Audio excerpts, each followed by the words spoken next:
નમસ્કાર વિદ્યાર્થી મિત્રો, ધોરણ 10 વિજ્ઞાનનો પ્રકરણ નંબર 5 તત્વનું આવર્તનીય વર્ગીકરણ, જેને આ જે પાઠ છે એને રસાયણ વિજ્ઞાનના પાયા તરીકે પણ તમે ઓળખી શકો છો, એનો આપણે આજે અભ્યાસ કરવાનો છે. આમાં મુખ્યત્વે તત્વ કઈ રીતે, બરોબર છે, 4 વૈજ્ઞાનિકોએ તત્વને ગોઠવણી માટે જે એનો અમૂલ્ય ફાળો આપ્યો છે એ બાબતનો અભ્યાસ કરવાનો છે, જેમ કે ડોબરેનરની ત્રિપુટી, ન્યુલનનો અષ્ટકનો નિયમ, મેન્ડેલિફનો આવર્ત કોષ્ટક અને અન્ય વૈજ્ઞાનિકો દ્વારા જે આધુનિક આવર્ત કોષ્ટક મેન્ડેલિફના આવર્ત કોષ્ટકનો આધાર લઈને બનાવવામાં આવ્યું છે એનો અભ્યાસ કરવાનો છે. તો જોઈએ પહેલો પ્રશ્ન શું કહે છે, તો કે ભાઈ તત્વના વર્ગીકરણનો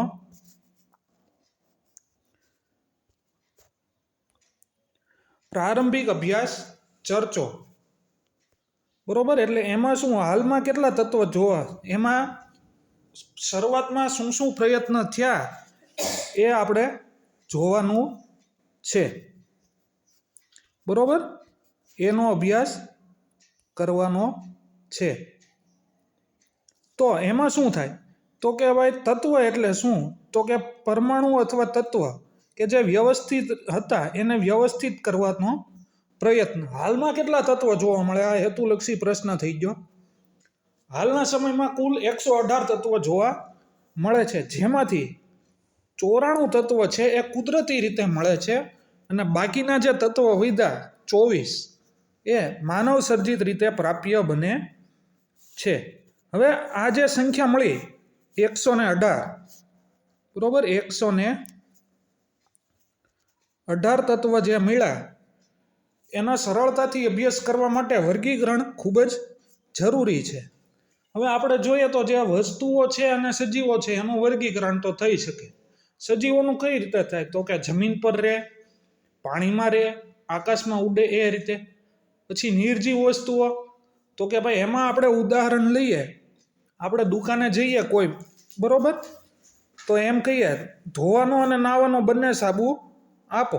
હવે આપણને ખબર છે બંને સાબુને અલગ અલગ રાખવા પડે. એવી જ રીતે સાબુ અને બિસ્કિટ, એટલે એવી ઘણી વસ્તુઓ છે એનું વર્ગીકરણ સરળતાથી થઈ શકે. આ જ પદ્ધતિ અનુસાર અલગ અલગ વૈજ્ઞાનિકોએ તેના તત્વના ગુણધર્મ તત્વના કયા, તો કે ઘન અવસ્થા, પ્રવાહી અવસ્થા, વાયુ અવસ્થા, પછી તો કે ઇલેક્ટ્રોન કેટલા ધરાવે છે, બરોબર, ધાતુ છે કે અધાતુ વગેરે તરીકે વર્ગીકૃત કરવામાં આવ્યા. આ રીતે તત્વની સંરચનાની શરૂઆત કરવામાં આવી છે. પછીનો પ્રશ્ન, ડોબરેનરની ત્રિપુટી અને તેની મર્યાદા. આજે આ તત્વના વ્યવસ્થિત ગોઠવણીની રચનાનું પહેલું પગલું એટલે શું, તો કે ડોબરેનરની ત્રિપુટી. નામ યાદ રાખજો, જર્મન રસાયણ વૈજ્ઞાનિક હતા ભાઈ વુલ્ફગેંગ ડોબરેનર. શું, વુલ્ફગેંગ ડોબરેનર. સમાન ગુણધર્મ ધરાવતા તત્વોને ગુણધર્મમાં એટલે એક જ હરોળમાં ગોઠવવાનો પ્રયત્ન કર્યો. 3 સમૂહ લીધા એટલે ત્રિપુટી કીધી. કેટલા તત્વ, તો કે ભાઈ 3 તત્વનો સમૂહ બનાવ્યો એટલે ત્રિપુટી બની. કઈ રીતે બનાવ્યું, તો કે ત્રિપુટીના 3 તત્વને તેના પરમાણુય દળના ચડતા ક્રમમાં ગોઠવવામાં આવે ત્યારે વચ્ચેનું જે તત્વ છે, વચ્ચેના તત્વનો પરમાણુ દળ કઈ રીતે બને, તો કે ભાઈ પરમાણુ કેન્દ્રમાં જે પ્રોટોન અને ન્યુટ્રોન રહેલા છે એ બંનેનો સરવાળો કરો તો એનું પરમાણુ દળ મળે. હવે પહેલું અને ત્રીજું જે તત્વ છે એની સરેરાશ કરો તો વચ્ચેનું તત્વ મળે. આમાં દાખલા તરીકે ઉદાહરણ લીધું છે, જો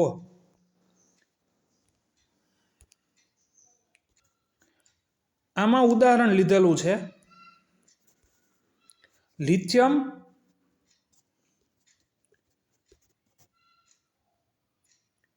સોડિયમ અને પોટેશિયમ.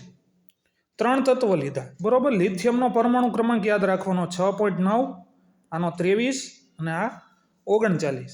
તેમાંથી લિથિયમ અને પોટેશિયમના પરમાણુનું સરેરાશ દળ કેટલું થાય, તો કે 23 થાય. જો 6.9 એટલે 7 તરીકે લ્યો, બરોબર, તો આ 6.9 એટલે એને 7 તરીકે લ્યો અને 39 એટલે એનો સરવાળો કેટલો થાય, 46. બરોબર. હવે એનો 2 વડે ભાગાકાર, 2 જ તત્વ લીધા છે, બરોબર. એટલે 46નો 2 સાથે ભાગાકાર કરો એટલે સરેરાશ મૂલ્ય કેવું થયું? 23. તો વચ્ચેનું તત્વ કેવું આવશે? તો કે પોટેશિયમ.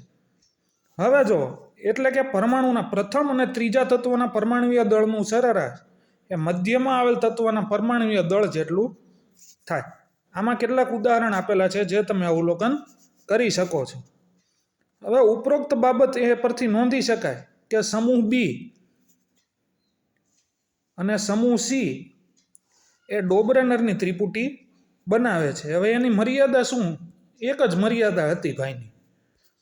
એ વખતે જેટલા જે તત્વો શોધાણ હતા, બરોબર, માત્ર 3 જ ત્રિપુટી જાણી શક્યા હતા, જે નીચેના કોષ્ટકમાં દર્શાવેલી છે. એક તો આપણે ઉદાહરણમાં જોઈતી લિથિયમ, સોડિયમ, પોટેશિયમ. બીજી ત્રિપુટી કેલ્શિયમ, સ્ટ્રોન્શિયમ, બેરિયમ, સંજ્ઞા યાદ રાખજો, અને ક્લોરિન, બ્રોમિન અને આયોડિન. લિથિયમની સંજ્ઞા Li, સોડિયમની સંજ્ઞા Na અને પોટેશિયમની સંજ્ઞા K. એવી જ રીતે કેલ્શિયમની Ca, સ્ટ્રોન્શિયમની Sr, બેરિયમની Ba અને ક્લોરિનની Cl, બ્રોમિનની Br અને આયોડિનની I. ત્યાર પછીનો ન્યુલેન્ડનો અષ્ટકનો નિયમ. તો ડોબરેનરમાં શું કરતા? તો કે ભાઈ 2 તત્વના પરમાણુય દળનું સરેરાશ લેતા. આમાં આને શું કર્યું? તો કે ભાઈ સંગીતના જે સૂર છે, 7 સૂર, સા,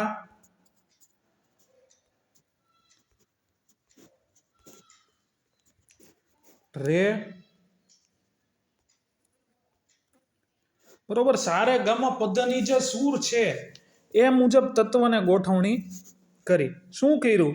તો કે ક્યારે કરી ગોઠવણી? પહેલા જોઈએ 1886માં. કોણે કરી? તો કે અંગ્રેજ વૈજ્ઞાનિક જ્હોન ન્યુલેન્ડે જાણીતા તત્વોને, એટલે જે તે વખતે શોધાયેલા જે તત્વ છે એના ચડતા ક્રમમાં ગોઠવા. શરૂઆત ક્યારે કરી? તો કે ભાઈ સૌથી ઓછું પરમાણુય દળ ધરાવતા તત્વ હાઇડ્રોજન, પરમાણુ ક્રમાંક 1, પરમાણુ ભારાંક 1 થાય, કારણ કે હાઇડ્રોજનમાં ન્યુટ્રોન તત્વ જોવા મળતું નથી. તથા 56મું તત્વ, એટલે 1 થી 56 તત્વ એને ગોઠવા. તેમણે જોયું કે પ્રત્યેક 8મા તત્વનો ગુણધર્મ પ્રથમ તત્વને મળતો આવે છે. હવે જો સંગીતના 7 સૂર, સા, રે, ગ, મ, પ, ધ, ની, અને ફરી વખત સા આવશે, એટલે પહેલું અને 8મું તત્વના ગુણધર્મ સૂર કેવો થાય? સરખો થાય, બરોબર. તુલના છે એ સંગીતના સૂરો સાથે કરી. તેથી તેમને અષ્ટકનો સિદ્ધાંત આપ્યો, જે ન્યુલેન્ડના અષ્ટકના નિયમ તરીકે ઓળખવામાં આવે છે.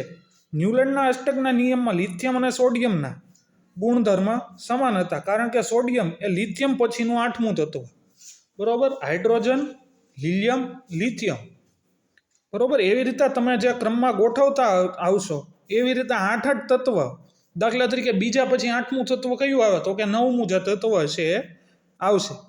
આ જ રીતે બેરેલિયમ અને મેગ્નેશિયમ એકબીજાને મળતા આવે છે. અહીંયા ઉદાહરણ આપેલા છે, જુઓ.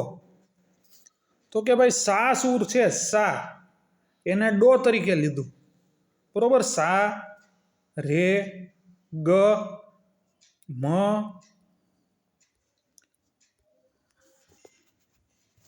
પ, ધ અને ની, બરોબર. હાઇડ્રોજન, એટલે આ જે તત્વ છે બધા એ સા સૂર, એટલે આ 8 તત્વના ગુણધર્મ સરખા, આ બધાના સરખા, અહીંયા સરખા. આવી રીતે 8 તત્વ પછી ગુણધર્મની સમાનતા જોવા મળતી હતી, બરોબર. ત્યાર પછી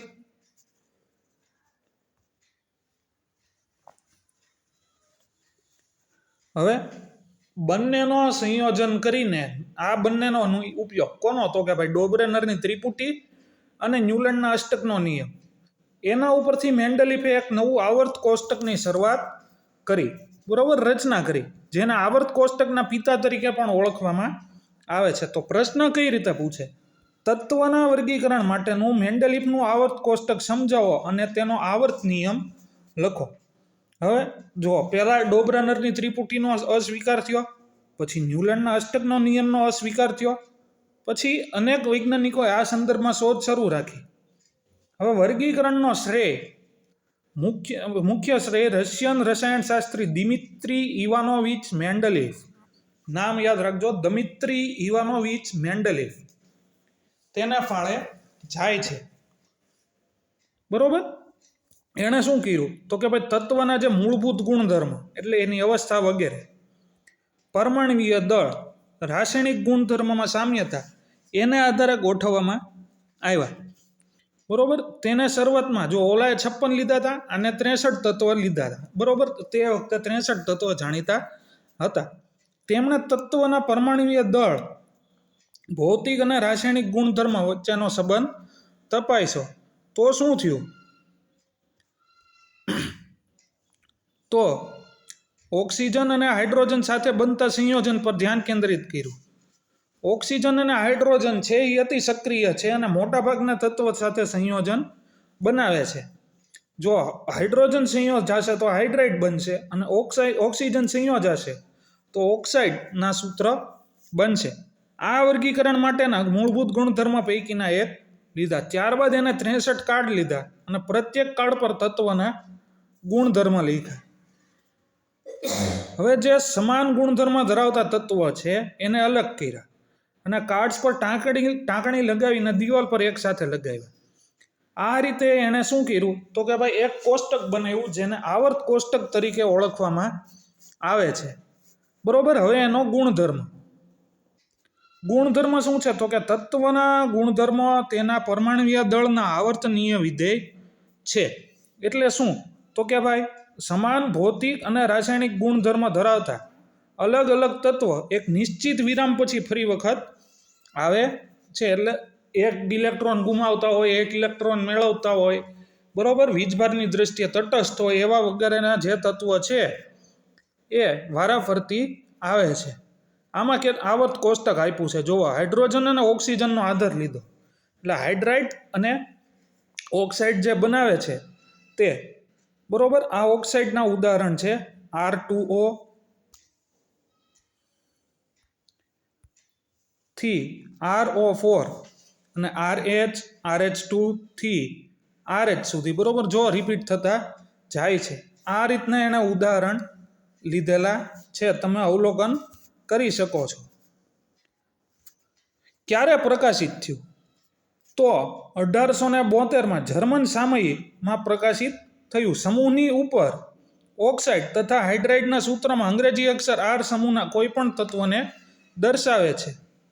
હવે એના જ આધારે, બરોબર, કોઈ અણુસૂત્રની રચના કરવામાં આવે છે. જેમ કે કાર્બનનો હાઇડ્રાઇડ એટલે CH4 ને RH4, કાર્બનના ઓક્સાઇડ એટલે કાર્બન ડાયોક્સાઇડ જે છે CO2 એને RO2 ના આધારે લખવામાં આવેલું છે.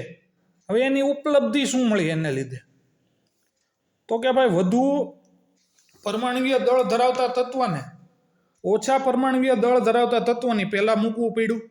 એટલે કે ગોઠવણીમાં ક્રમ ઉલટો કરવામાં આવ્યો, જેથી સમાન ગુણધર્મ ધરાવતા તત્વ એકસાથે ગોઠવી શકાય. એટલે શું ઉદાહરણ આપ્યું છે. જુઓ, કોબાલ્ટનું પરમાણવીય દળ 58.9 અને નિકલનું છે 58.7. તો કોબાલ્ટને નિકલની પહેલાં ગોઠવવામાં આવ્યું.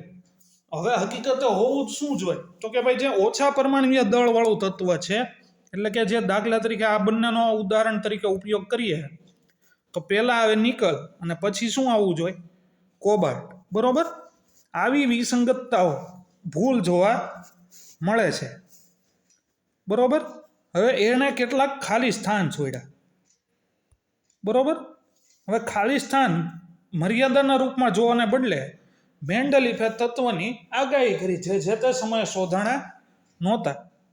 બરોબર. મેન્ડેલિફે તેમનું નામકરણ તે જ સમૂહ તેનાથી પહેલાં આવતા તત્વ સંસ્કૃત શબ્દ એકાપૂર્વક લગાડીને કરેલું હતું. જેમ કે સ્કેન્ડિયમ, ગેલિયમ અને જર્મેનિયમના ગુણધર્મ એકા બોરોન, એકા એલ્યુમિનિયમ અને એકા સિલિકોન. એટલે મતલબ શું થયો? સ્કેન્ડિયમના જે ગુણધર્મ છે બોરોન જેવા, ગેલિયમના જે ગુણધર્મ છે એલ્યુમિનિયમ જેવા અને જર્મેનિયમનો ગુણધર્મ છે એ સિલિકોન જેવા જોવા મળે છે. બરોબર. આ એલ્યુમિનિયમના અને ગેલિયમના ગુણધર્મની તુલના એકા એલ્યુમિનિયમ, બરોબર. પરમાણુય દળ કેટલું? તો કે 68, બરોબર. આનું કેટલું? તો કે 69.7. આના ઓક્સાઇડનું સૂત્ર શું? તો કે E2O3. એકાનો એટલે E, બરોબર. E2O3 અને એનો ઓક્સાઇડ શું થાય? Ga2O3. એલ્યુમિનિયમ એટલે +3 ઇલેક્ટ્રોન રચનાવાળા જે તત્વ છે એ બધા જોવા મળે છે, બરોબર. આ આપેલ કોષ્ટક મેન્ડેલિફના આવર્ત કોષ્ટકની સત્યતા અને ઉપયોગિતાનો સબળ પુરાવો પૂરો પાડે છે. હવે નિષ્ક્રિય વાયુ, તો કે ભાઈ જે સંતોષ પામેલા વાયુ જે છે, પરમાણુમાં ઇલેક્ટ્રોન રચના સંપૂર્ણ રીતે ગોઠવાયેલી છે, તે ગુમાવતા નથી અથવા મેળવતા નથી એવા વાયુઓ કેવા? તો કે હિલિયમ, નિયોન અને આર્ગોન નો પહેલા પણ અનેક સંદર્ભમાં ઉપયોગ થતો. આ વાયુઓની શોધ ઘણી મોડી થઈ, કારણ કે નિષ્ક્રિય હતા અને વાતાવરણમાં પણ માત્રા ઓછી હતી. આ વિશેષતા એવી છે, વાયુઓની શોધ થઈ ત્યારે પહેલાની શ્રેણી વ્યવસ્થાને ખલેલ પહોંચાડ્યા વગર નવા સમૂહમાં નામ રાખવામાં આવ્યું. એટલે એણે એક નવો જ સમૂહ બનાવી દીધો, નિષ્ક્રિય વાયુ. ત્યાર પછીનું પહેલાં શું જોયું? મેન્ડેલિફના આવર્ત કોષ્ટકની રચના. પછી શું જોયું? તો કે ભાઈ એની આવર્ત કોષ્ટકની ઉપયોગિતા, બરોબર, ઉપલબ્ધિ. અને હવે એની મર્યાદા. મર્યાદા શું? તો કે આલ્કલી ધાતુઓ એટલે કે જે સોડિયમ, પોટેશિયમ વગેરે, હાઇડ્રોજન તથા, બરોબર, માફક હાઇડ્રોજન પણ, હેલોજનમાં 4 તત્વો, ક્લોરીન, બ્રોમિન, આયોડિન અને ફ્લોરિન, બરોબર, એક સમાન સૂત્ર ધરાવતા સંયોજનો બનાવે. જેમ કે હાઇડ્રોજન ક્લોરીન સાથે સંયોજાય તો હાઇડ્રોજન ક્લોરાઇડ, સોડિયમ ક્લોરીન સાથે સંયોજાય તો સોડિયમ ક્લોરાઇડ, હાઇડ્રોજન પાણી સાથે ઓક્સિજન સાથે સંયોજાય તો હાઇડ્રોજન ઓક્સાઇડ, જેને આપણે પાણી કહીએ, બરોબર. પછી સોડિયમ ઓક્સિજન સાથે સંયોજાય તો સોડિયમ ઓક્સાઇડ. આવી રીતના જોવા મળે છે. તેવી જ રીતે હેલોજનની માફક હાઇડ્રોજન પર દ્વિપરમાણવીય અણુ એટલે એકલો જોવા મળતો નથી. હંમેશા H2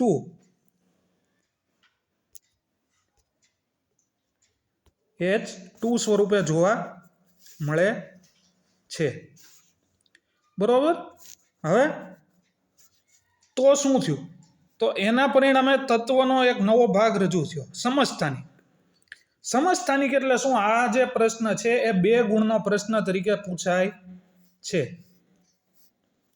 બરોબર. સમસ્થાનિક એટલે શું? ઉદાહરણ આપી સમજાવો. તો કે ભાઈ જે તત્વના રાસાયણિક ગુણધર્મ સમાન હોય પરંતુ પરમાણવીય દળ જુદા જુદા હોય એને સમસ્થાનિક કહેવાય. એટલે તત્વ તો એક જ હોય પરંતુ એમાં ન્યુટ્રોનની સંખ્યા અલગ અલગ. જો સમસ્થાનિકની એક લાક્ષણિકતા, પરમાણુ કેન્દ્રમાં 2 તત્વ રહેલા હોય, 2 ભાગ પરમાણુ, પ્રોટોન અને ન્યુટ્રોન, બરોબર. હવે પ્રોટોન છે એ ધન વીજભાર, ન્યુટ્રોન છે એ વીજભારની દ્રષ્ટિએ તટસ્થ. એક જ તત્વ હશે તો પ્રોટોનની સંખ્યા અલગ અલગ અને સમસ્થાનિકમાં જે છે એ ન્યુટ્રોનની સંખ્યા અલગ અલગ જોવા મળે છે. તો આ એની મર્યાદા હતી. હવે આધુનિક આવર્ત કોષ્ટક, એના પિતા કોણ? તો કે ભાઈ હેનરી.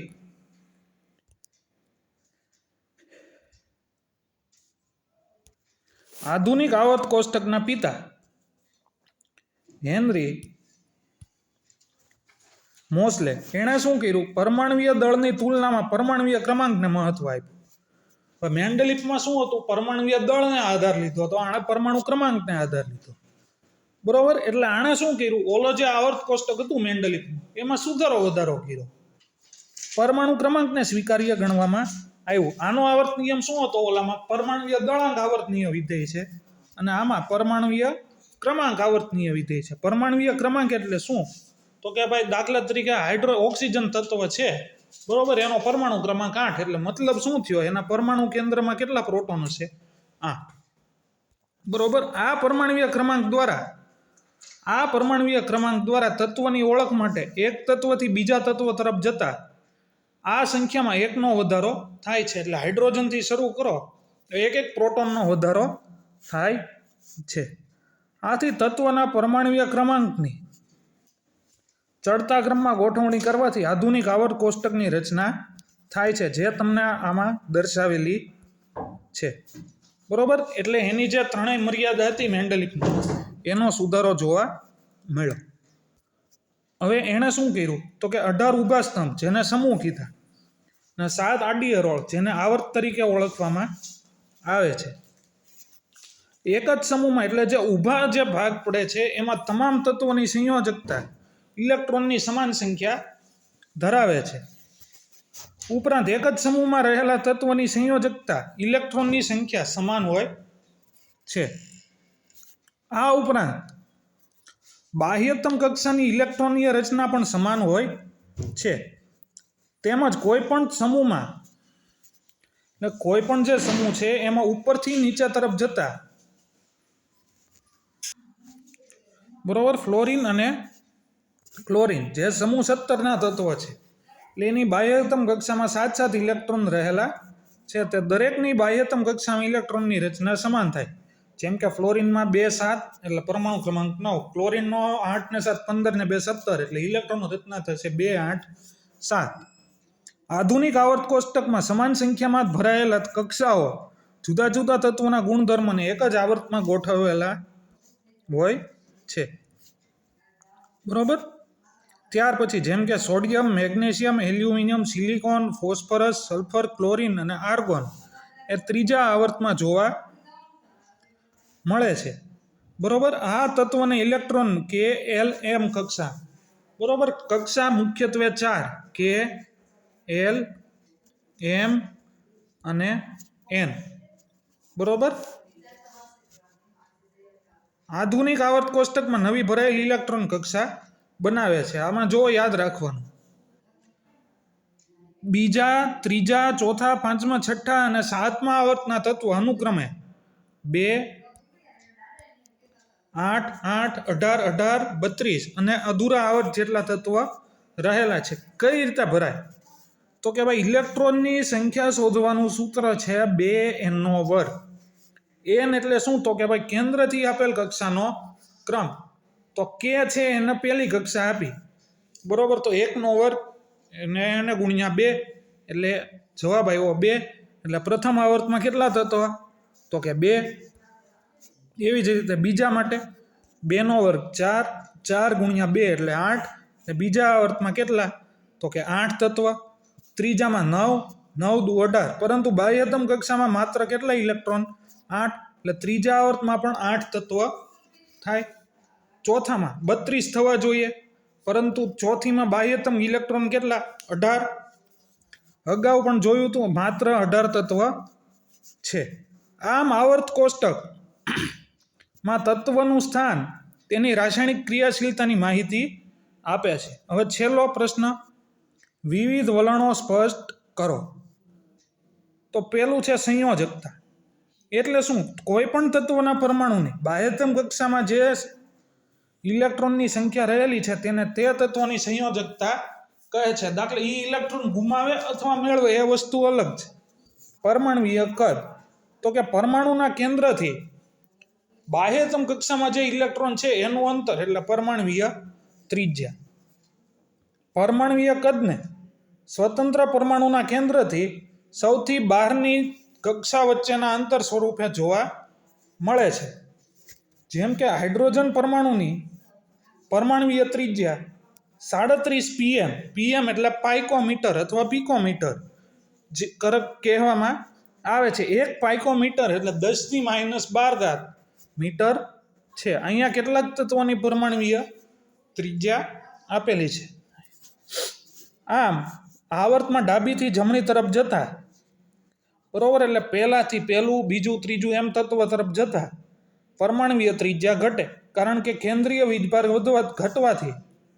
વધવાથી ઇલેક્ટ્રોન કેન્દ્ર તરફ ખેંચાવાનું વલણ વધારે છે, જેના કારણે પરમાણ્વીય કદ ઘટે છે. બરોબર, આ સમૂહ 1ના તત્વો. આમ ઉપરથી નીચે તરફ જાઓ તો પરમાણ્વીય કદ વધે. ધાતુ અને અધાતુના ગુણધર્મો, બરોબર, આધુનિક આવર્ત કોષ્ટકમાં સોડિયમ અને મેગ્નેશિયમ જેવી ધાતુઓ આવર્ત કોષ્ટકમાં ડાબી તરફ અને સલ્ફર અને ક્લોરિન જેવા અધાતુ તત્વો જમણી તરફ રહેલા છે. જ્યારે સિલિકોન અને જર્મેનિયમ જે ધાતુના અને અધાતુના બંને ગુણધર્મ ધરાવે છે, જેને અર્ધધાતુ અથવા મેટલોઇડ તરીકે ઓળખવામાં આવે છે, જે આવર્ત કોષ્ટકની મધ્યમાં રહેલા હોય છે. બંધ નિર્માણ દરમિયાન ઇલેક્ટ્રોન ગુમાવવાની વૃત્તિ ધરાવે એને ધાતુ તત્વ કહેવાય, અને જે મેળવવાની વૃત્તિ ધરાવે એને અધાતુ તત્વ તરીકે ઓળખવામાં આવે છે. એટલે જે ઇલેક્ટ્રોન ગુમાવશે એ વિદ્યુતીય ધન બનશે, અને જે ઇલેક્ટ્રોન મેળવશે એ વિદ્યુતીય ઋણ બનશે. તો આ હતો તમારો તત્વના આવર્તનીય વર્ગીકરણનો પાઠ.